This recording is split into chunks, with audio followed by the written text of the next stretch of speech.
De volta ao Consciência Livre, onde hoje nós abordamos o autodomínio emocional, como controlar as emoções. E a primeira pergunta que eu faço aqui para os nossos convidados, para o Rui e para o Maximiliano, é por que é tão difícil, né? As pessoas querem, é algo desejável, mas é difícil, né? São poucas as pessoas que conseguem de fato aquilo que a gente poderia chamar de um autodomínio emocional.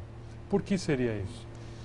Acho que a primeira variável, a variável mais básica que dificulta o domínio das emoções é a variável biológica, nossa herança genética, né? A gente herdou um corpo, um veículo físico que traz pré-programações, instintos que tendem a assumir primeiro o controle das coisas. Só depois, com o tempo, a pessoa amadurecendo, usando melhores recursos mais sofisticados do discernimento, do pensamento, é que ela começa a ter possibilidade de ter respostas às situações, às vivências, respostas mais racionais. Isso era mais porque lógicas. A gente instintivamente precisava também sobreviver em tempos anteriores na nossa evolução, não é Sim, isso? são processos rápidos de reação, né? A emoção tem muita relação com todo um estado físico, fisiológico também, veja. Batimento cardíaco que aumenta, sudorese, vasoconstrição periférica, são todos processos que melhoram ou aumentam a possibilidade de sobrevivência do indivíduo. Então, coisas que foram úteis na nossa história filogenética ali atrás, só que hoje nos atrapalha, né? Enquanto a gente não adquire essa condição maior de usar o córtex, né, como a gente costuma dizer, até na neurologia, usar o neocórtex para administrar as nossas próprias reações aos acontecimentos, nós ficamos vulneráveis a essas emoções. E usar mais o córtex, o neocórtex, basicamente é introduzir o elemento da razão, da racionalidade, não é isso? Que por acaso esse aí é o grande diferencial que tem entre o ser humano e o animal, né? Essa aí é a área do cérebro onde que só o ser humano que tem. Se a gente for, por exemplo, observar o cachorro, né, o nosso cachorrinho, ele tem uma série de emoções que nós temos também. Vocês já viram, por exemplo, o cachorro fazendo chantagem emocional? Isso é uma coisa bastante comum, né? Mas vocês já viram gente fazendo chantagem emocional? Aí eu pergunto aqui para os nossos telespectadores, quando a pessoa está fazendo chantagem emocional, ela está agindo como homem ou como cachorro? É verdade. Isso aí para cada um responder para si, né? O que está acontecendo. Ou seja, é algo que já na evolução já foi adquirida num tempo bem anterior, mas que a pessoa às vezes não tem nem outro tipo de reação. Aquela é a reação que ela conhece, não é isso? Mas o ser humano, ele é mais amplo, né? Ele tem mais possibilidades. Esse comenta que o ser humano é o ser mais dependente que tem. De fato, sim, né? Uma criança nasce, praticamente ela não sobrevive se não tiver um adulto ou alguém que cuide. Mas isso também traz a vantagem de flexibilidade, né? Ela tem uma flexibilidade de aprender novas formas de comportamento que o bicho, o animal, não tem. Então, por exemplo, você pega uma cobra. Uma cobra, praticamente 98% do comportamento dela está determinado geneticamente. Ela não vai sair daquele padrão. A forma de reagir, de atacar, de escapar, né? 98% está pré-programado. Agora, o ser humano não. O ser humano tem uma margem muito pequena de pré-programação. Embora ela tenda a assumir o comando. Por exemplo, um sujeito, nós, no cotidiano, diante de determinadas frustrações, quando às vezes algumas vontades, algumas necessidades nossas não são atendidas, a reação mais comum à frustração é a agressividade, a irritabilidade, né? Quer dizer, o indivíduo já quer partir para o ataque, de alguma forma, né? E ele não, às vezes, desenvolve estratégias, outras formas de lidar com a frustração. Isso eu estou falando não só uma criança, né? Que às vezes pela própria imaturidade, isso é até, vamos dizer assim, é inteligível, né? A gente compreende. Agora, às vezes um ser humano, um adulto, já formado, já está com maturidade bem consolidada, maturidade biológica, e ele ainda não aprendeu a lidar com a frustração que não seja uma reação praticamente instintiva. Quer dizer, o cérebro reptiliano, esse cérebro primitivo, toma conta da pessoa ainda, engole. Agora, a gente falava um pouquinho antes, Max, né, sobre esse assunto, que não existe assim a emoção tomando o controle. Na realidade, existe a emoção descontrolada, é isso mesmo? Eu até ia comentar sobre isso quando você fez a pergunta assim, todos nós temos vontade de controlar as nossas emoções. Essa afirmação, às vezes a gente pode até se questionar se realmente é isso. Porque será que todo mundo pensa nisso? Pensa realmente em controlar suas emoções? Queria ter controle sobre isso? Às vezes a pessoa pode até, de uma determinada situação, pensar, não, eu gostaria de ter controle sobre as minhas emoções. Mas de fato, a pessoa, ela pode ter controle sobre as emoções dela. Se a gente for realmente aprofundar nisso, a gente vai ver o quê? Que a consciência, nós evoluímos de fato à medida que nós vamos tendo maior controle sobre as nossas emoções. O processo evolutivo é esse. Então, se você não tem controle nenhum sobre a sua evolução, é porque você ainda não dominou esse seu estágio evolutivo. Que, por exemplo, tem um estágio do animal, que nem a gente comentou, do cachorro, por exemplo, ele tem aquele estágio onde a emoção é a coisa mais importante para ele. Ali ele está aprendendo a ter emoções, está manifestando, está sendo muito positivo no processo evolutivo dele, do animal, daquela consciência ali, daquele princípio consciencial.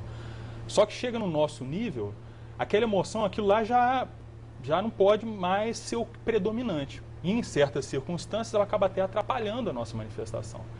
Então nós temos que agora justamente ver o quê? Não, tem a emoção, só que nós hoje temos algo acima, mais avançado que a emoção, que é a nossa elaboração mental, nossa intelectualidade, o nosso raciocínio, o discernimento. Que é justamente como você falou, que nos diferencia dos animais. Diferencia dos animais. Então, nosso momento agora, nesse nosso nível evolutivo, é começar a usar esses atributos, aprender a usar esses atributos e aprendendo a usá-los, a gente vai estar justamente controlando as emoções. Para quê? O que significa? Para que controlar as emoções?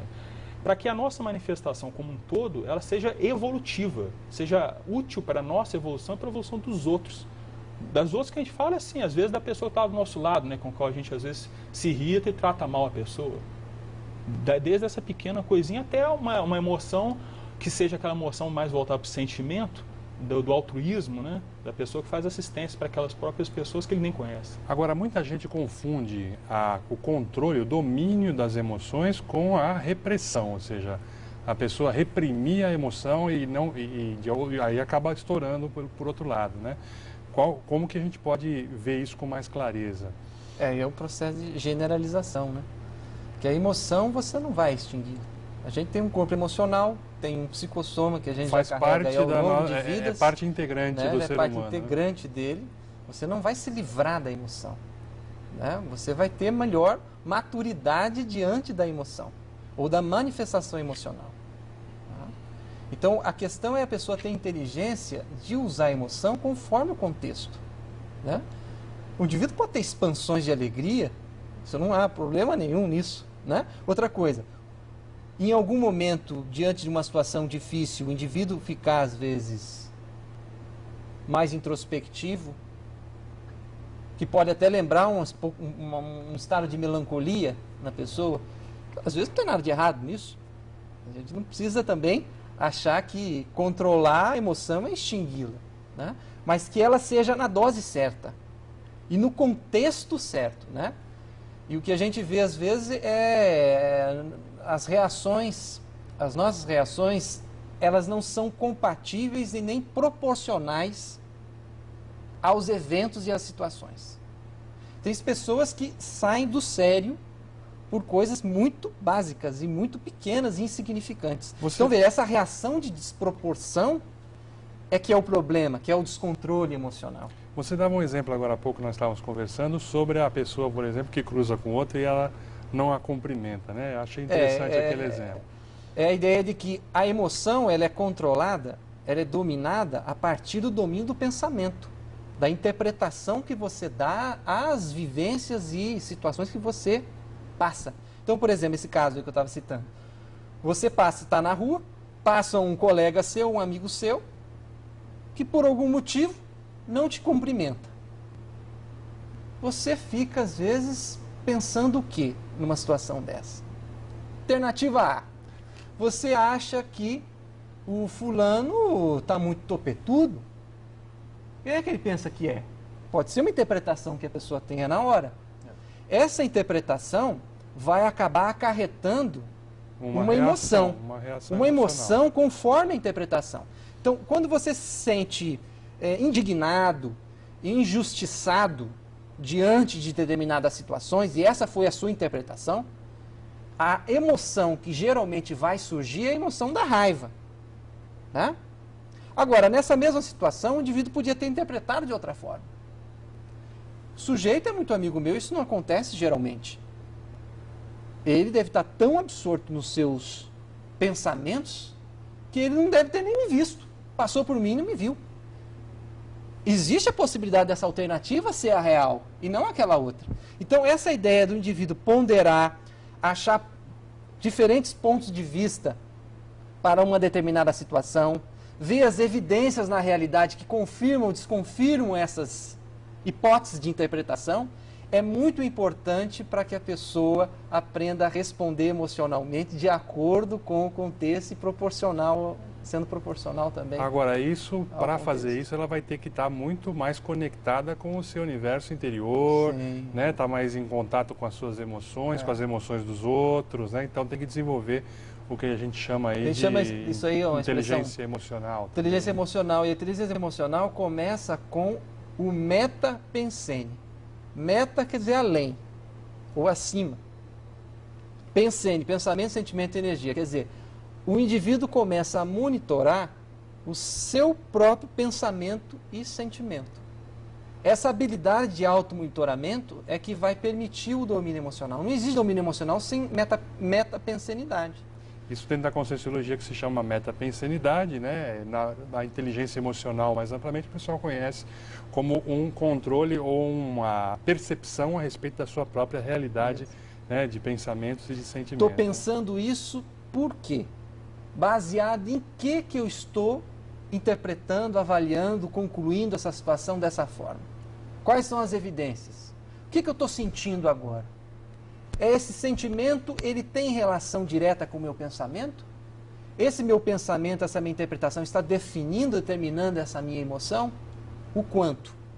Então, essa habilidade que estamos chamando aqui, então, de metapensenidade. Muito bom. Logo depois do comercial, a gente vai aqui descobrir quais outros elementos que envolvem aí uma atuação mais madura em relação às emoções.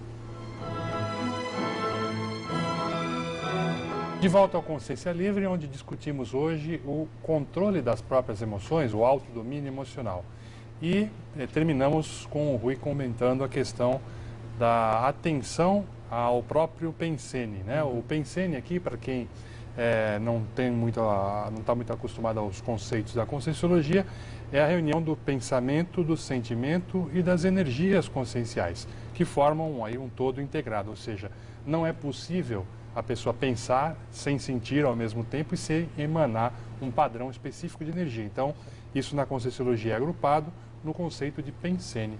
E aí o meta-pensene, que o Rui estava nos explicando, seria quando a pessoa volta a atenção, ou seja, cria o pensamento a respeito dos seus próprios pensamentos. O pensene, né? Sobre o próprio pensene. Nesse então, é um mesmo processo de reflexão. Nesse mesmo exemplo que você dava da pessoa que cruza com outra e o amigo não a cumprimenta, o que seria um metapensene? Para ficar bem prático. O pensene primeiro. O pensene seria, eu interpreto que o indivíduo, ele está sendo topetudo, né? Entendo que ele, dessa forma, está me desprezando. Sinto raiva. A raiva altera as minhas energias, né? Afeta todo o meu sistema bioenergético e vai afetar também o corpo físico, as energias até físicas. A pessoa isso eventualmente pode ter suor nas mãos. Suor nas mãos, fica, ruboriza, né? O batimento cardíaco acelera um pouco mais, né? Então, o sangue sobe, né? Como fala. Sangue sobe, quer dizer, já houve a alteração física. Tudo então, veja, baseado na interpretação que ele fez. Tudo na interpretação. Você vê o processo do pensene. Essas coisas são todas conectadas. O pensamento, o sentimento, a emoção e já a energia sendo afetada, né? Alterada nesse caso, desorganizada nesse caso. O metapensene, então, seria quando ele para e reflete sobre tudo isso. Olha, eu estou interpretando que ele me desprezou, mas pode não ser bem assim. Sim, exatamente. Essa interpretação está me levando a exacerbar a raiva está me alterando fisiologicamente, fisicamente. E esse trabalho de fazer a monitoria e também buscar alternativas é que então definiria essa chamada metapensenidade. Agora, com a falta de reflexão, Max, eu queria te perguntar, na realidade você acaba ficando sujeito aí a outras até influências externas, seria isso? É porque o que acontece é o seguinte, a pessoa ela vai estar, vamos dizer assim, no primeiro passo, ela não pensa no que ela está sentindo, não faz essa introspecção, né? À medida que ela começa a fazer isso, ela começa a perceber o que ela está sentindo. Então ela chega num estado que a gente chama aí, por exemplo, um dos sinônimos seria autoconsciência emocional. A pessoa está consciente das emoções que ela está tendo em cada momento. Só que, à medida que a gente vai aumentando o nosso domínio das emoções, começa a entrar determinadas variáveis que poucas pessoas hoje têm conhecimento, que é, por exemplo, a variável das consciências extrafísicas, ou seja, as consciências que já não têm mais o corpo físico. As que passaram pela morte, né? O pessoal conhece aí como entidades, guias, exatamente, espíritos, né? Isso aí. Então, o que acontece? Essas consciências, elas também têm suas energias. Então, se uma consciência como essa, desequilibrada emocionalmente, mesmo sem o corpo, ela pode estar desequilibrada emocionalmente. Se ela se aproxima de mim, o que pode acontecer? Existe uma relação, existe um acoplamento das minhas energias com a dela, pode acontecer. Esse acoplamento começa a fazer com que eu sinta um padrão de emoções, às vezes, e de pensamentos também, mas aqui a gente está focando nas emoções, que essa consciência tem. Que esse outro espírito, ou que essa outra entidade tem, que na verdade não é a sua. Que não é a sua. Então, veja só, isso coloca mais uma variável para a pessoa que está querendo ter o domínio emocional. Não adianta mais apenas ela olhar para o nível, para as suas emoções, para o tipo de emoções que ela está tendo.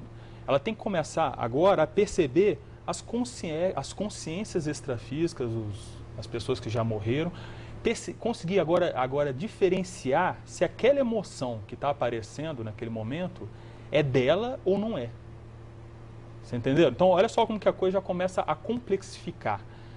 É complexo? É sim. A consciência que somos nós é extremamente complexa. Né? Nós estamos aqui falando que nós não somos este corpo. Nós temos vários corpos. Essa consciência ela está usando outro corpo, mas ela ainda continua viva, continua tendo suas emoções, seus pensamentos, tudo isso.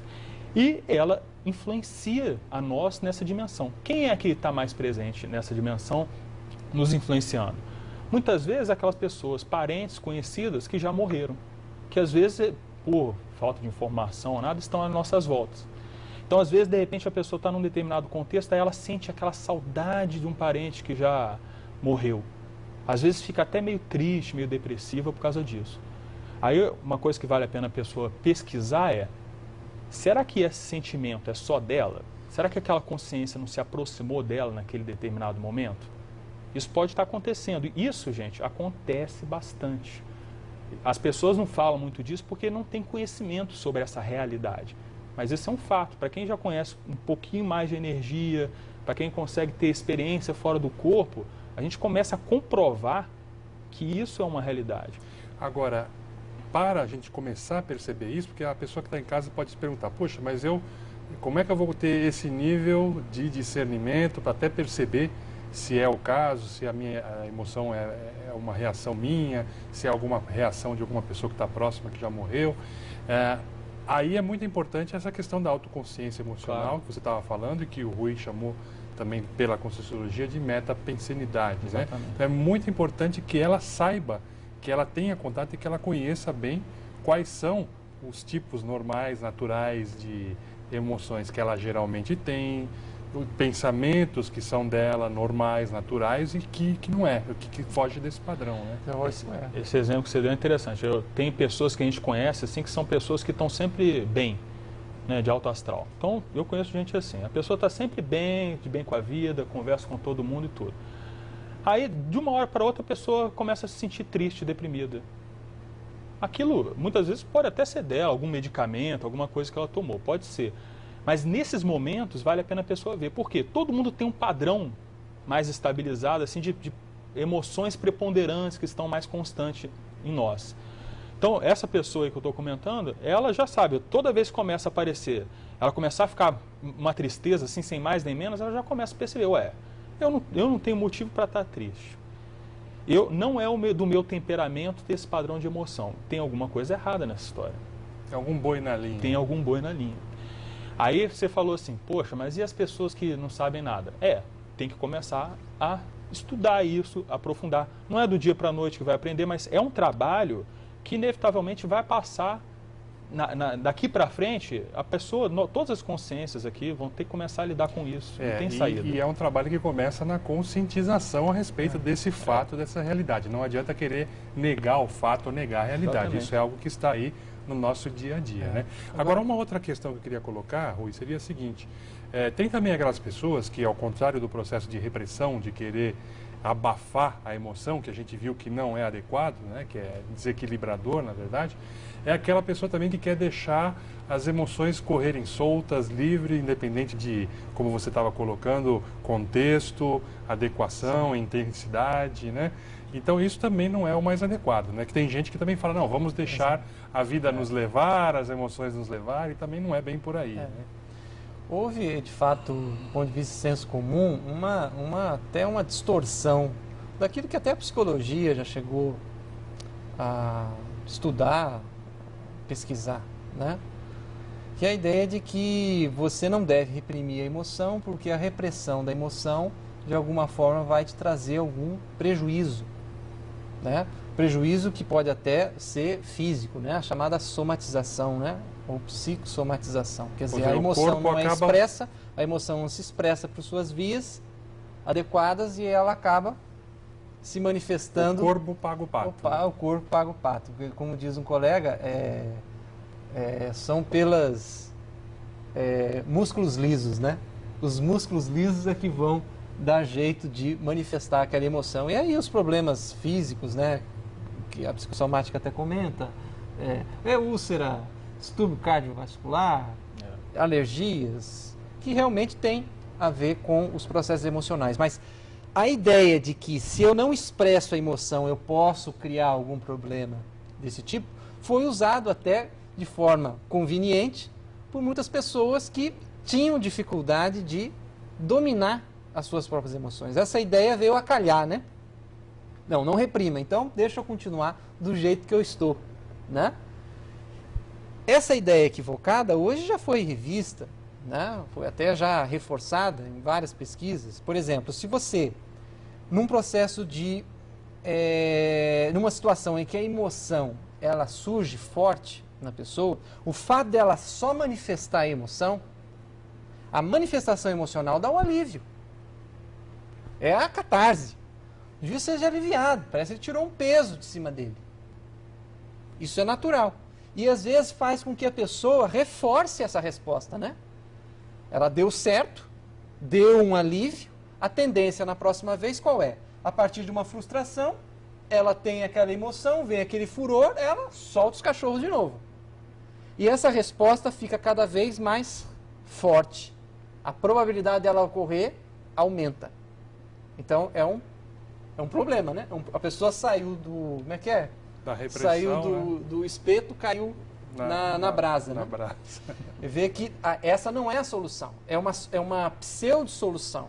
É uma solução paliativo. falsa, né? Às vezes, dependendo da situação, é melhor que a pessoa expresse mesmo a emoção. Mas se isso se tornar a conduta padrão da pessoa frente a estados emocionais, isso vai se tornar patológico, doentio. Então, uma questão que foi muito debatida foi a ideia da racionalização. Você não deve racionalizar as emoções. Racionalizar as emoções é mecanismo de defesa. Você está se defendendo, isso não é o adequado, você tem que expressar a emoção. Você está fazendo errado. Então, racionalização como um mecanismo de defesa. Você fala essa expressão, às vezes, em alguns meios de pesquisa, até meios acadêmicos, fala, você tem que racionalizar as emoções, o pessoal quase que se arrepia todo, né? Por quê? Racionalização se tornou uma palavra pejorativa. E é um grande equívoco. Você pode sim usar o processo racional como defesa para não vivenciar, para não expressar aquilo que você sente. Mas não vamos dizer que toda resposta racional é um mecanismo de defesa. Se a gente não tiver racionalidade perante as situações, a emoção é que vai predominar. Muito bem, e logo depois do bloco comercial aí a gente vai explorar mais ainda essa ideia aqui de como a razão na realidade ela deve, para que a gente possa aproveitar todo o nosso potencial humano, como ela deve predominar aí na questão das emoções, diferenciando aí emoções de sentimentos. Tá bem? Já já. Volta ao programa de hoje, onde nós estamos discutindo e continuamos discutindo sobre o autodomínio emocional. Como as emoções, elas na verdade, elas podem ser controladas por aquela pessoa mais atenta à sua realidade interior. E paramos, né, no último bloco falando sobre a diferença entre emoções e sentimentos. As pessoas às vezes se confundem e às vezes pode para algumas pessoas ser uma sutileza, né?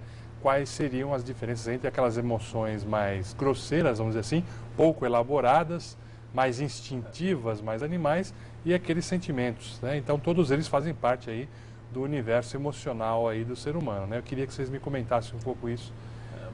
O que a gente vê é o seguinte, se a gente for resumir, a gente poderia falar assim, sentimento é emoção racionalizada. Por isso da importância da racionalização que o Rui estava colocando aqui. Agora, o que significa isso na prática, né? Vamos tentar ver um exemplo assim. Vamos supor que uma pessoa, um amigo seu, um amigo nosso, meu, por exemplo, morra. Não ele morra, mas um parente dele muito chegado morra. Aí o que vai acontecer? Essa pessoa vai ficar... Normalmente as pessoas ficam extremamente desequilibradas emocionalmente quando um parente próximo seu morre. Eu quero ajudar essa pessoa. Então, normalmente, se eu entrar e começar a ficar emocionado com ele, o que vai acontecer? Eu vou, na verdade, ajudar ele a exacerbar as emoções dele. Daqui a pouco ele vai estar cada vez mais se sentindo vitimizado, se sentindo triste, frágil e por aí vai. Agora, veja só, se, por exemplo, eu posso olhar a situação dele, ter uma empatia pelo que está acontecendo com ele, sentir realmente os problemas que estão acontecendo, mas se eu não me envolver emocionalmente com aquilo, ou seja, se eu usar da racionalização, eu posso ter algum tipo de emoção no contexto, que é o que até vai me catalisar, até ajudar melhor aquele meu amigo, e isso vai fortalecer a minha ajuda, na verdade. Então, essa condição que eu vou ter é uma condição de sentimento. Eu vou estar sentindo aquilo que ele está sentindo, né? Mas eu não vou me envolver, eu não vou entrar naquele padrão de emoções. Aquele sentimento na verdade, vai ser um mobilizador para que eu ajude melhor.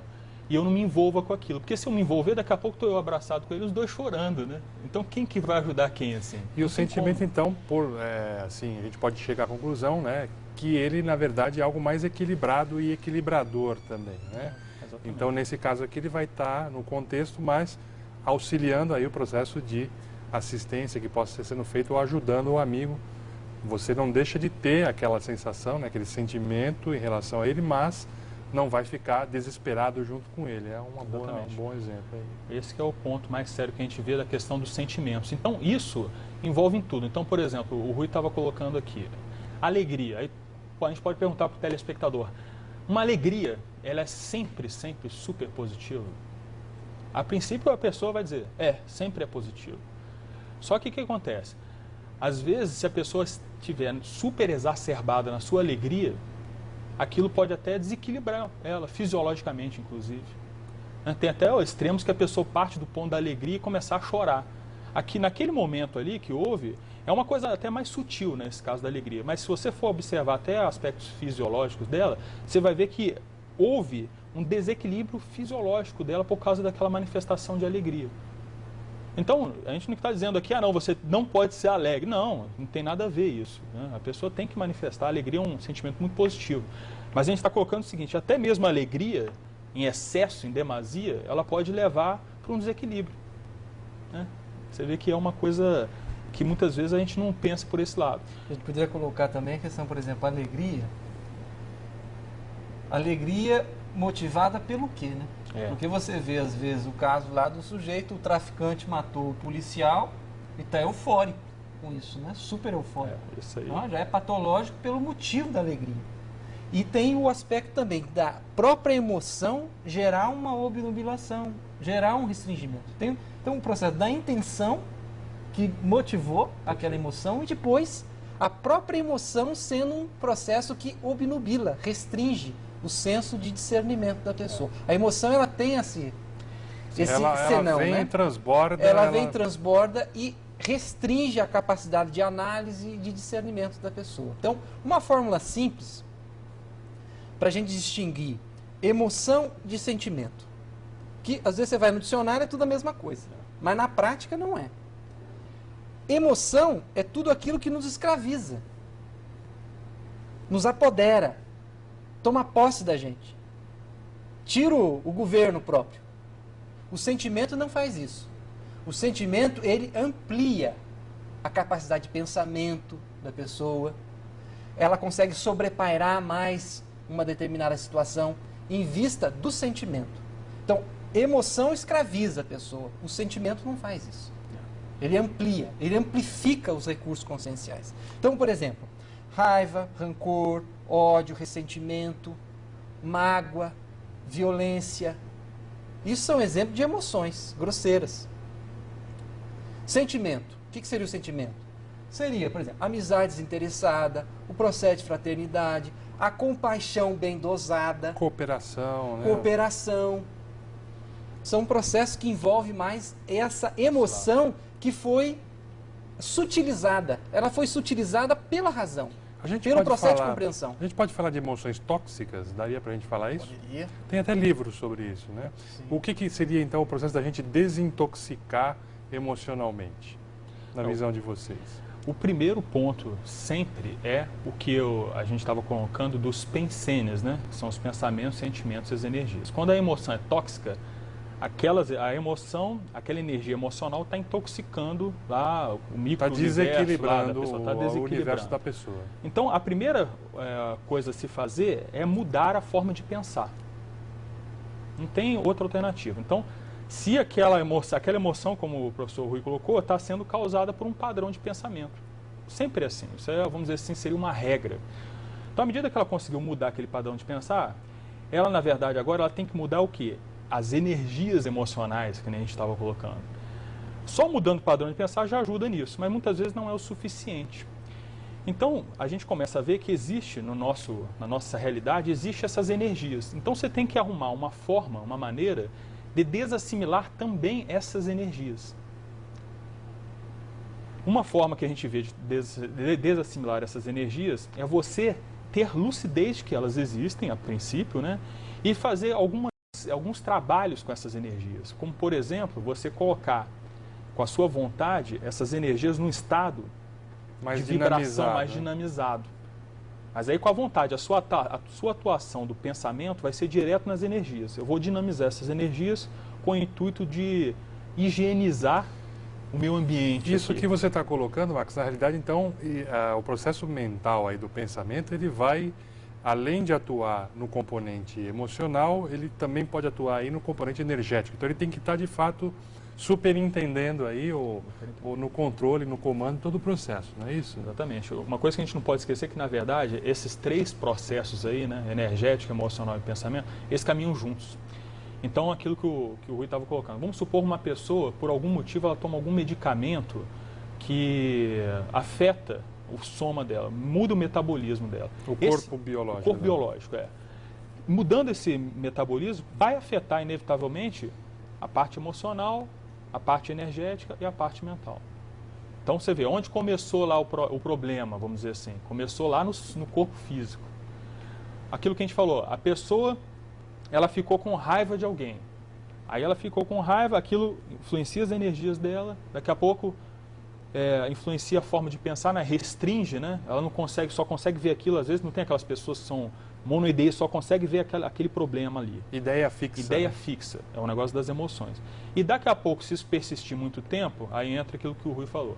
A pessoa tem uma úlcera, né?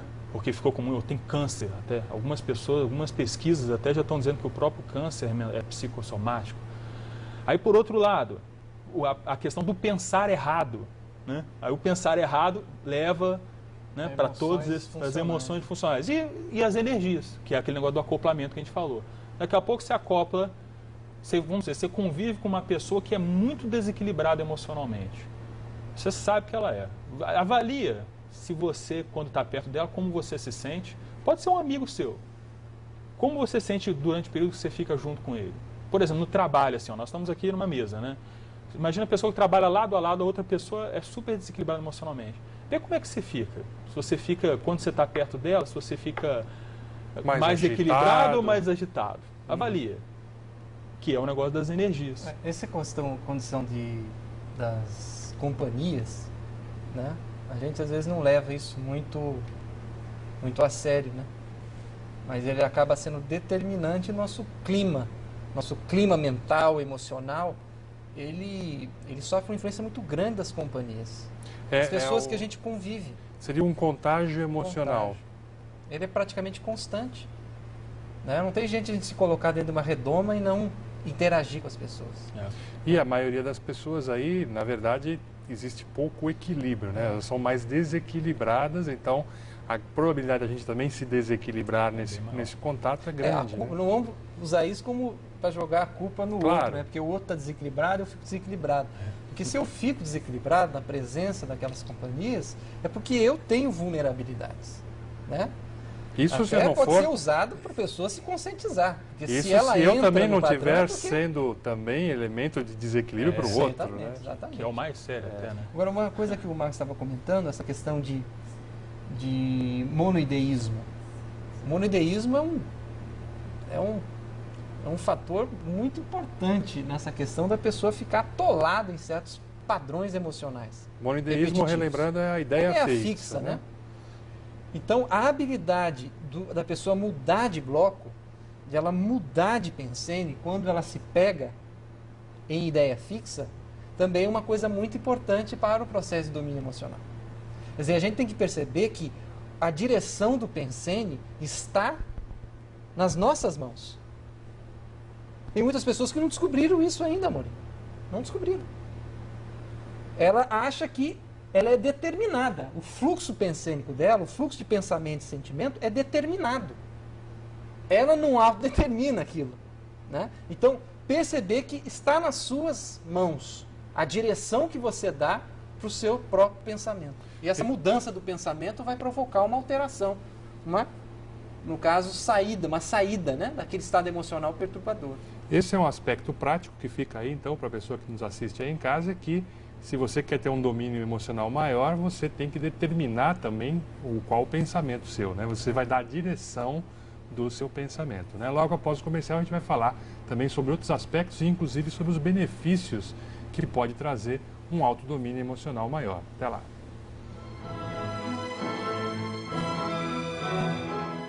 Ao Consciência Livre, onde hoje nós estamos aqui conversando com os nossos convidados, o Rui e o Maximiliano, sobre o controle das emoções e como essas emoções elas podem ser dominadas de maneira mais adequada, mais equilibrada e trazendo mais, inclusive, saúde, né, para as pessoas, não só para a própria pessoa, como também para os que estão ao seu redor. E eu queria perguntar para vocês aquela condição dos benefícios que a pessoa pode aferir se ela procurar conhecer mais sobre a sua realidade emocional, se ela procurar compreender melhor os seus mecanismos aí emocionais e procurar dominá-los também, né? A gente vê o seguinte, o primeiro benefício assim que a gente vê, e o maior e o mais sério realmente, é a pessoa ela começar a entrar num estado de equilíbrio, né, que a gente chama de homeostase, né, na medicina chama-se de homeostase, que é a pessoa ter um equilíbrio das suas emoções, dos seus pensamentos, dos seus sentimentos. A verdadeira felicidade, se nós formos aprofundar, ela é esse equilíbrio. Na verdade, a gente estava até comentando aqui... Não é eliminar a emoção ou reprimir a emoção, nem também deixar ela fluir de qualquer forma, mas, na verdade, ter esse domínio, esse controle. Né? A gente estava comentando, né, antes que os filósofos lá, começou com Sócrates, eles já se preocupavam com isso. Existia um conceito grego chamado encrateia, que era justamente o autodomínio emocional. Que a pessoa ter o domínio sobre as partes, vamos dizer assim, mais instintivas. Na nossa linguagem de hoje seria justamente essa, sobre as emoções primárias e instintivas. Eles já buscavam isso. Toda uma linha filosófica de vários outros filósofos subsequentes se aprofundaram nessa questão. Por quê? Porque o que o ser humano busca no final das contas? Ele quer estar bem, quer estar satisfeito, quer estar feliz, né? Só que a felicidade não é aquela coisa, vamos dizer assim, exacerbada. A felicidade é aquele estado íntimo de equilíbrio, de estar bem, de poder ajudar os outros, de estar numa visão lúcida de tudo que está acontecendo, de ter o controle sobre si próprio. A felicidade ele é o autodomínio, se você for analisar sobre isso. É você dominar você mesmo. Tem coisa melhor do que essa para nós? E aí entra aquilo que a gente estava comentando. Os benefícios são evolutivos sempre, ou seja, você vai estar cada vez mais atingindo novos patamares de percepção da sua realidade como consciência que está evoluindo. Então, muda um pouco, dentro da visão que a gente está acostumado a ter desde novo, né, desde criança, do que realmente a pessoa deve buscar para a vida dela. A princípio a pessoa pensa assim, não, eu tenho que casar, ter filho, ter alguns bens materiais, ter uma casa e tudo, isso é felicidade. Só que se você extrapola um pouco essa visão e vê assim que você é uma consciência, que você está aqui nessa vida para se melhorar, para ajudar as outras consciências a melhorar também, para trabalhar uma série de contextos que você vem trabalhando já durante várias existências, a sua perspectiva do que é felicidade muda completamente. Um outro aspecto aí prático, ou de efeito prático do domínio da emoção, seria nós diminuirmos a nossa interprisão evolutiva. Essa interprisão evolutiva, ela está baseada no processo emocional. Explica um pouco descontrolado para quem está em casa o que é a interprisão evolutiva. Quer dizer, os efeitos, vamos dizer assim, perversos, negativos das nossas ações, atitudes, decisões perante as outras pessoas. Quer dizer, aquilo que eu faço que repercute no outro de uma forma negativa. Eu crio um débito, eu crio uma relação kármica com essa pessoa, né? E que de alguma forma eu vou ter que voltar à cena do crime para limpar tudo aquilo. Então, quantas relações perturbadas não estabelecemos muitas vezes ao longo de vidas em função de precipitação, de impulsividade, de falta de autocontrole, né? Então, falta de razão mesmo. Falta de razão. A emoção dominava, a pessoa era precipitada, ela às vezes partia para as vias de fato. Né? Então, um benefício já direto vai ser já essa recomposição dessas interprisões evolutivas. Esse é um benefício direto. Convivência. É um aspecto a se pensar, né? Porque a gente não ouve dizer que alguém agiu depois de ponderar, agiu e com frequência se arrependeu. Agora, aquela pessoa que age por impulsividade tomada pela emoção, ela muitas vezes se arrepende. Né? Mas aí a questão do arrependimento não resolve. Né? É dívida, né? Aquilo não resolve. Já foi feito. É igual você dívida no banco, né? Me arrependo de ter gastado tanto. Pode se arrepender, mas não resolve nada. Né? A dívida está lá, você tem que pagar aquilo de alguma forma ou compensar de alguma forma aquilo. Né? Um aspecto também que eu estava pensando aqui, que o Max estava até comentando, me deu uma ideia, de que o que é que mantém uma pessoa num estado de domínio emocional mais constante? A gente já falou aí, a questão do pensamento, né? Administrar o pensamento, um pensamento mais, com um caráter mais de cientificidade, avaliando as evidências, a lógica, ponderando, isso ajuda. Outra coisa é a coerência. Uma pessoa ela se sente muito mais autoconfiante, dona de si mesma, quando ela se percebe um pouco mais coerente.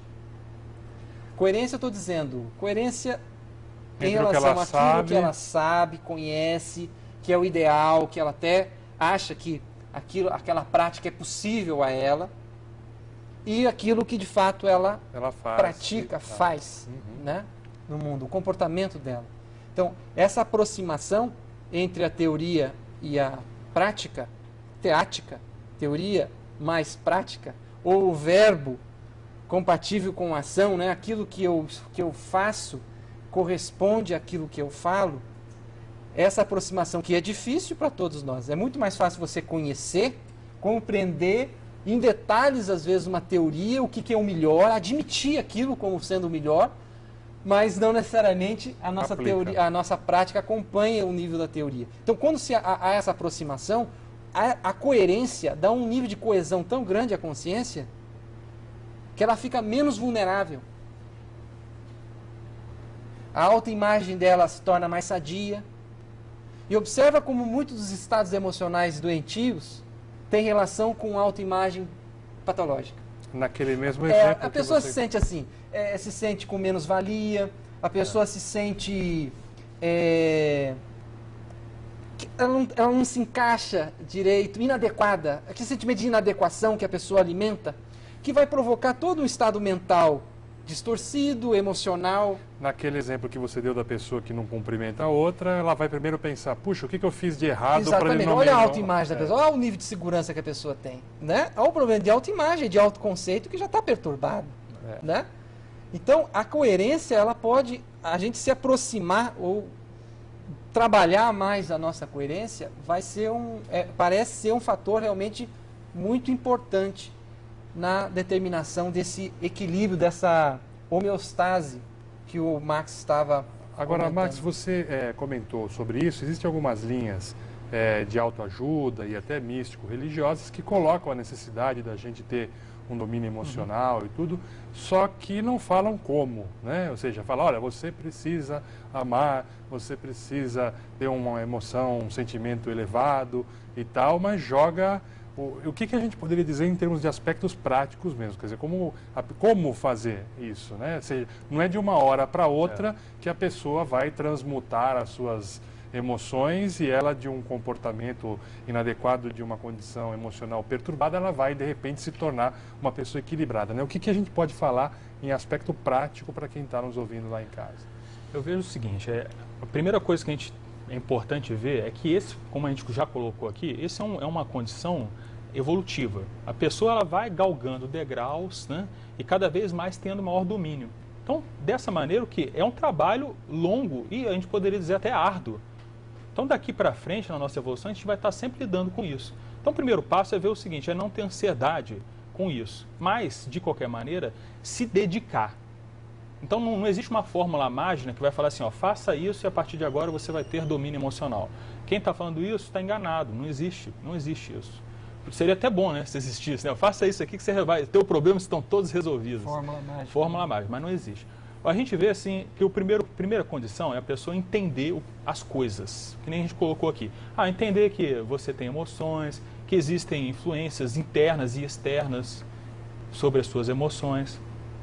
Começar a ter consciência, né, das emoções que a pessoa está sentindo, trabalhar com seus pensamentos, começar a ver, poxa, esse pensamento aqui, ele é sadio, ele traz emoções sadias para mim. Esse pensamento aqui, eu não quero mais ter. Aí eu falo, mas eu não consigo controlar. Consegue. É difícil, porque às vezes a pessoa nunca caiu a ficha para ela pensar assim, eu posso controlar o que eu penso. Gente, todo mundo pode controlar o que pensa. É treino. Entendeu? É treino mental. À medida que você fala, não, eu vou querer pensar nisso, nesse momento aqui, vem um pensamento na minha cabeça, ótimo, corta ele. Não se permita mais pensar nada além daquilo.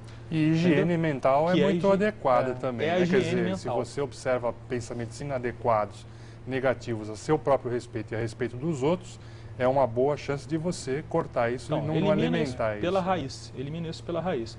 E por aí vai, outras coisas que a gente comentou aqui também, que nem, por exemplo, a pessoa começar a perceber que ela tem as bioenergias. Ela aprender de alguma maneira, que nos programas a gente vai comentar, já comentou, né, sobre essas bioenergias, aprender a trabalhar com isso, a mobilizar essas energias a seu favor. Isso vai ajudar muito a esse domínio emocional. Então, entender tanto a teoria do negócio é fundamental. A teoria ela é 1%. Ela tem 1% de importância, mas é 1% que tem que saber. 99% é o quê? É o dia a dia da pessoa. É as relações que a pessoa tem. Por exemplo, é os locais que ela escolhe para ir. Então, por exemplo, você pega lá, a gente estava vendo aqui jogos de futebol. Você entra lá naquele ambiente, ali existe um super contágio emocional. Está todo mundo ali super exacerbado emocionalmente. Então, se a pessoa quer ter um controle, ela pode até ir ali, mas aí ela vai querer sentir aquelas emoções ou não? Então a pessoa tem que começar a pensar nisso. Não, mas naquele momento eu quero sentir. Tudo bem, vá lá e sinta aquelas emoções. Veja depois as repercussões que isso vai ter em você. Analisa, vê, valeu a pena, não valeu? Cada um vai lá e analisa o seu caso. Muito bom. Só completando. Claro. A gente também, um aspecto prático também para isso, seria, por exemplo, a gente se conscientizar do tanto que a sociedade valoriza a emoção. Isso é fundamental. Porque a gente é bombardeado todo o tempo de que a emoção é a melhor coisa que existe, que você tem que viver essa tal da emoção, né? Veja aí a questão, por exemplo, dos esportes radicais, né? Você tem propaganda, todo mundo, né? Um away, até dentro do ciclo empresarial, incentivando o sujeito, né? O sujeito que é corajoso, que ele vai experimentar aquelas emoções fortes. Você vê que não é uma coisa antievolutiva, né? Se a gente percebe para onde está caminhando a evolução, que é um processo de serenidade, né? E não de exacerbação da emoção, isso já ajuda a gente também a se situar. Outra coisa, a pessoa conseguir se sobrepairar numa situação onde que a emoção comece a tomar conta, a gente para e pensa, o que está se passando na minha cabeça? Porque esse pensamento, esse pensene, ele é fundamental na determinação, inclusive, daquela emoção. Então, a avaliação, rever esse pensamento, é um aspecto prático também para a gente conseguir, pouco a pouco, ir monitorando, dominando, escolhendo emoções mais produtivas para a gente. Porque eliminar a emoção você não vai eliminar. Né? E evolutiva. Né? Emoções que sejam mais evolutivas. Muito bem, a gente sabe que esse assunto aqui, nós poderíamos ficar aqui um bom tempo discutindo e até nos comprometemos a voltar a falar mais sobre o autodomínio emocional aqui nos próximos programas e queríamos agradecer a presença tanto do Rui como do Maximiliano. Muito obrigado pela presença, esperamos vocês aqui uma outra condição. E gostou do programa de hoje, do tema que nós abordamos aqui, do autodomínio emocional? Então escreva para a gente, consciencialivre@cybermais.net. Até a próxima e nos vemos então quando discutiremos novos temas relativos à evolução, ao parapsiquismo e a novas ideias do universo interconsciencial. Até lá!